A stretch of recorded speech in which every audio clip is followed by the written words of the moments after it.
Alright, time for another update. It's been a while. About to do cleaning on my tank. Once a week cleaning always does best. Plus my tank gets pretty dirty. So you guys know I got a bunch of cichlids in here, so I gotta do the cleaning. I wanted to share for the Lifestyles of the Fish and Famous my little setup that I use for cleaning. Alright. What I got here is a hose, right? And I got my hose that runs out to the front of the yard, over there into the bushes. Because I can't put it over here. You see all those slits at the bottom, so it lets all the water run back out. I don't want to get stuff everywhere. Unless I got somebody here helping me, then we'll water the plants. Okay, so this is my little fish tank area. So, okay, this is my secondary cleaner. After I used the first part to take out most of the poop.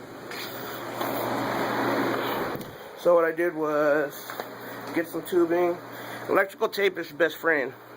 Alright, electrical tape, you can stretch out pretty good, and it's pretty watertight. And then I got my pump right here. And this is the one I use, you know, to get out the poop, because it's a smaller tube. And yeah, so basically use that first, and then afterwards, you know, I use the bigger one to get more water out.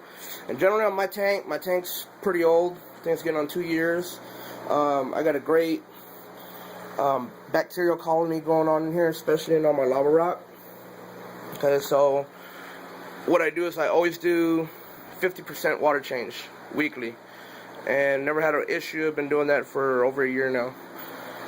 I also wanted to share my little prize keeper from the babies. You see he's getting that little bit of black on his head. He's got the black because he needs a water change, which I love about albinos, because I noticed they get a little bit, they get that darkish stuff, you know, and the water's starting to get a little bit dirty.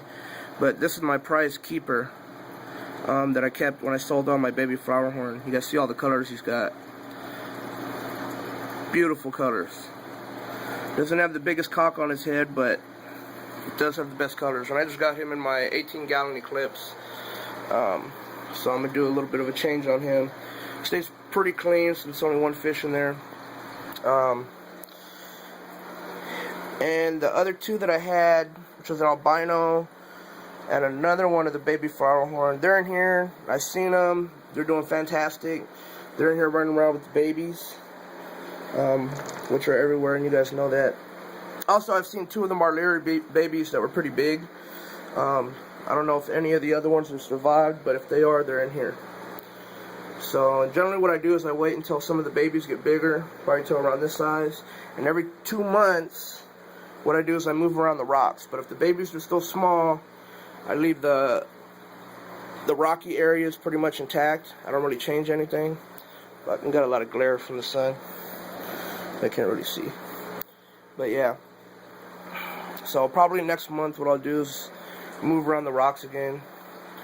And D-Killer White on Lifestyles of the Fish and Famous, you were asking about black background compared to other a blue background or anything like that. I got lots of wires in here that you can't really see. I do got the clear tubes, which you can see, but I mean, you know, for the most part you can't really see it because my light, I got a 48-inch light that I put on here, but I put it in the front. When I got it in the front, you can't see any of that stuff. And then of course I got my Jaeger heater back there, ready for a 220-gallon, just one, sitting back there hidden. But yeah, you can't really see anything. And when somebody on there was talking about a painted background, let's see okay, how you can see that kind of spotting, right with my finger. See that spotting and stuff?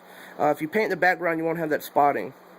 That's from a little bit of moisture that gets back there when you just put a straight background on there. So yeah, while I'm doing an update, let's go ahead and look at the other tanks in here. I did a water change on the reef tank the other day.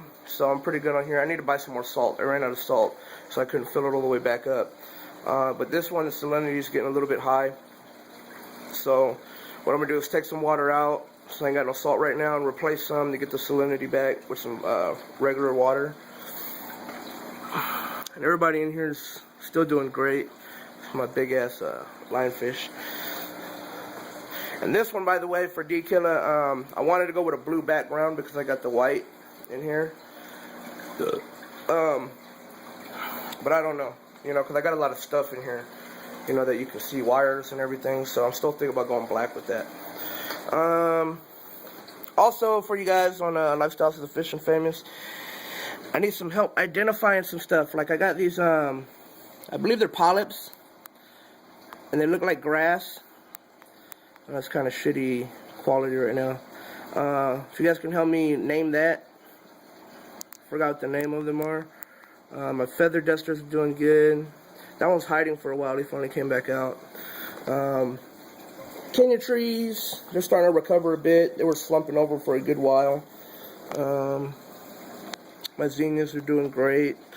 And also, if you guys can help identify this guy. I can't find them. None of the LFS has them in their stores around here. But I have a big bunch of that on a single rock that I need help identifying.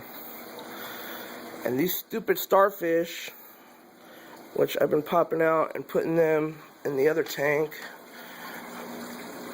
which is fine because I got no corals in there. Dude, I had this whole rock right here. This whole rock was covered in that stuff, in the grassy stuff, and they ate everything, the little fuckers. Yeah. And yeah, when I did a change, I got rid of most of the Aptasia, but on some of the corals I still have some Aptasia, like right there. So yeah, so this is just a short update. I need to get started doing a water change in my tank. Usually takes couple hours after cleaning the filters, and long part is draining out the water, you know. Also, a tip for you guys that are cleaning. Okay, I got this power head right here that I usually have bubbles on it to create extra oxygenation, but I got this power head. Another good tip, grab that thing if you have one, and I like to move it around the rocks a little bit, trying to get that extra detritus and poop and stuff out of there when I'm not moving around the rocks. So it helps clean up a bit. Oh yeah, that's my update for now. Stay tuned for next time. Like, subscribe, do whatever you want, comment. Alright.